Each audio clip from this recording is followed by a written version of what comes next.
Olá, meu amigo, minha amiga, seguidores aqui do meu canal, da minha página, vocês que sempre recebem conteúdo novo aqui do Professor Pablo. Hoje eu tenho um vídeo especial para você. Que vídeo especial é esse?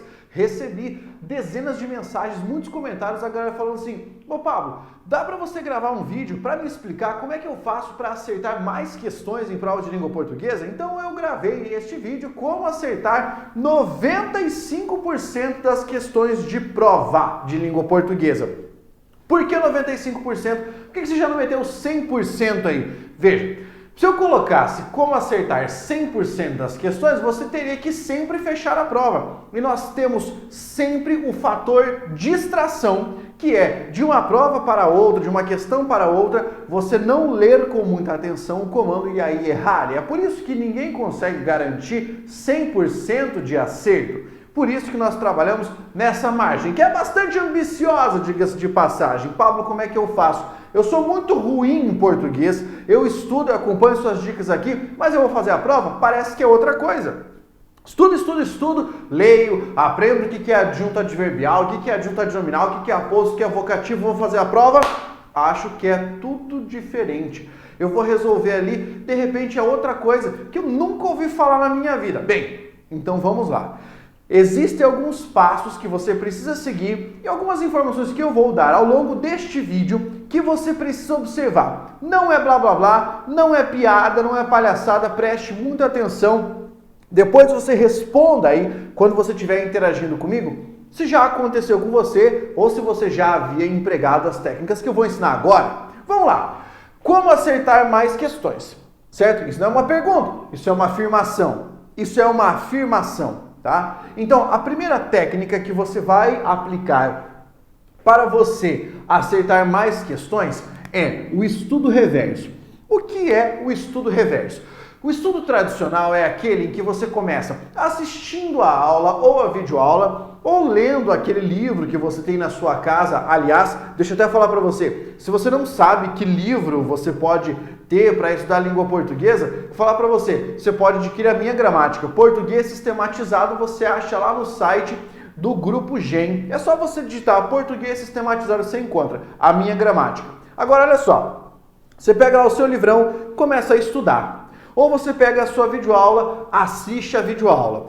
O professor fala para você diversos termos, fala para você diversas passagens que podem ocorrer em uma prova e você anota tudo como um bom aluno. De repente, você vai prestar o concurso, ou você vai fazer a prova, você vai prestar o seu vestibular, ou vai fazer o Enem, é tudo muito diferente.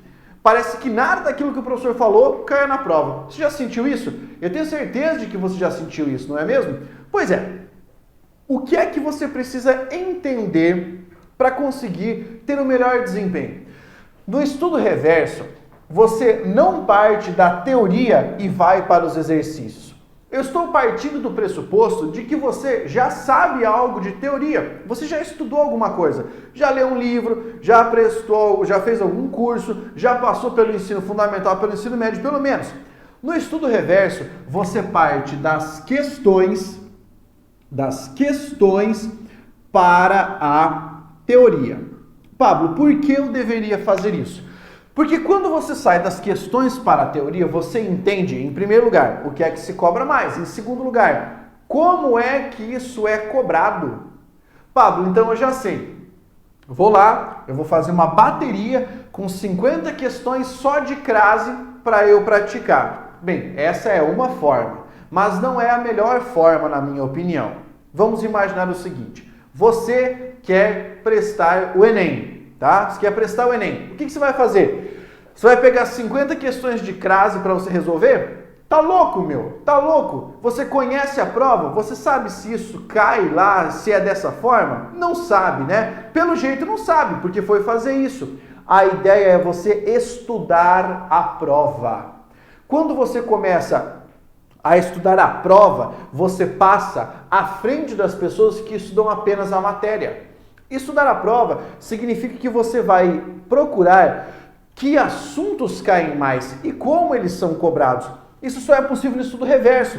Então você vai pegar lá 5 ou 10 provas.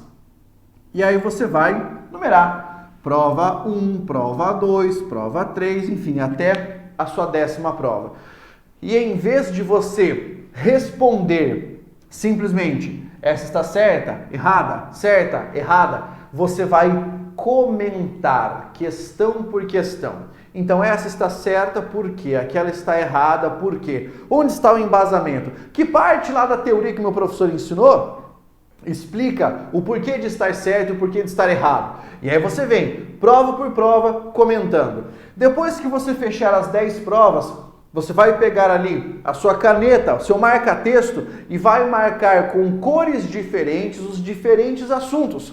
Por exemplo, questão que é evidentemente de interpretação de textos, marca lá com amarelo. Questão que é mais de gramática, você marca com um alaranjado. Questão que era sobre pontuação exclusivamente, não era sobre correção gramatical, marca com outra cor, porque assim você vai ter uma visão daquilo que cai mais e como cai. Depois disso, você vai perceber que de uma prova para a outra, as frases que começam as questões se repetem. Muda uma palavra ou outra, um verbo ou outro, mas as estruturas frasais para montar as questões são sempre as mesmas, são semelhantes. Você vai perceber, quando você tiver, por exemplo, uma questão sobre análise sintática, que na sua prova você verá palavras como exerce função de, desempenha papel de, desempenha papel sintático de. Então, esse tipo de frase você vai começar a notar, opa, quando tem essa frase, é sempre esse assunto. E eu preciso saber o que para responder a esse tipo de questão. E isso você consegue com o estudo reverso. Aí você vai notar que de 5 questões numa prova de 15, você começa a acertar 10, começa a acertar 12, começa a acertar 13, uma prova de 15 questões, certo? E vai aumentando. Por isso, o seu foco sempre deve estar na prova, para conhecer o tipo de cobrança. Muita gente, em vez de analisar a prova, briga com a prova. Eu vou dar um exemplo para você. Você que me segue aí e estuda para o Enem. Ah, Pablo, mas eu sei que a prova do Enem possui uma orientação da seguinte forma. Beleza, você tem duas opções. Entrar no Twitter e xingar muito porque possui aquela determinada orientação, ou estudar a porra da prova e aprender qual tipo de cobrança está ali para você simplesmente ter um bom desempenho.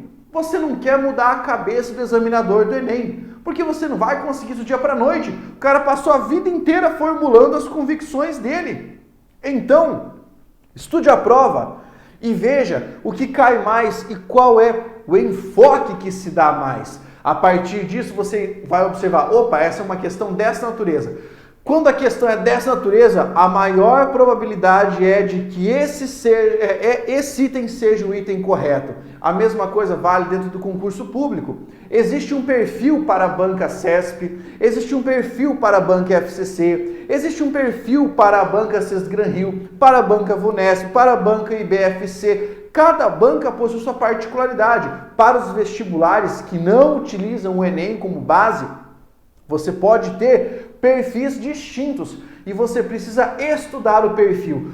Por isso que você sempre deve realizar as provas anteriores e o foco é sempre na prova anterior. Quando eu digo que você deve entender o que se pede, presta atenção. O esquema é o seguinte: você tem que ler o comando de uma questão e entender o significado daquelas palavras. Quando o cara fala para você posição do pronome, ele está falando de colocação pronominal. Quando ele fala para você de singular, plural, masculino, feminino, em relação a outras palavras, ele está falando de concordância. Quando ele fala para você sobre a função sintática para dividir os elementos de uma frase, está falando sobre pontuação. Quando ele fala sobre uma preposição aparecendo em determinado elemento em razão de uma exigência sintática, ele está falando para você de regência. Então você precisa entender o que estão pedindo para você.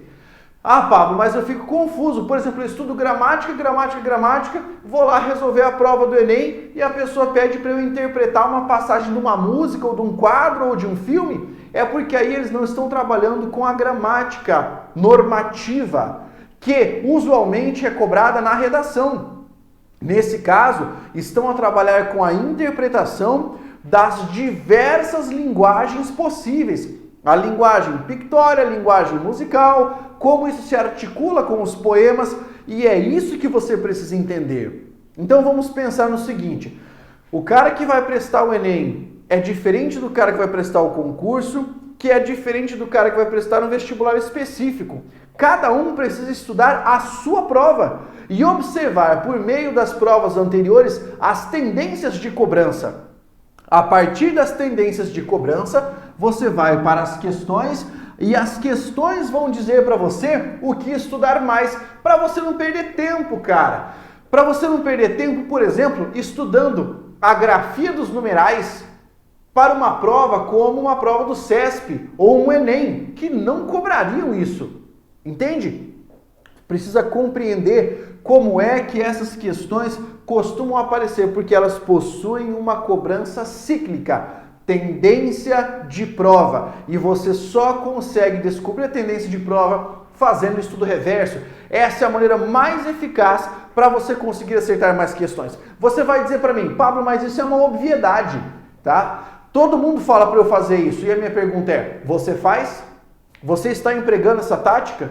Você está empregando essa tática para ter mais resultado? Porque se você não estiver empregando essa tática, de nada adianta você dizer que ela é uma obviedade. Parece que é algo simples você estudar a questão para ir para a teoria. Muita gente não sabe descobrir qual é a teoria que está por trás daquela questão.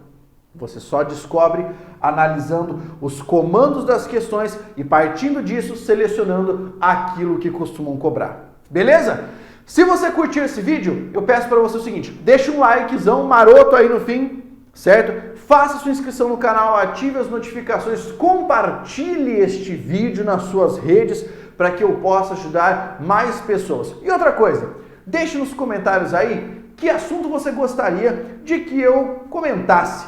Pablo, gostaria de uma aula sobre assunto tal, e coloca aí, eu vou colocar na minha planilha de conteúdos e quem sabe o seu pedido seja a nossa próxima aula. Um grande abraço, até a próxima! Força, guerreiro!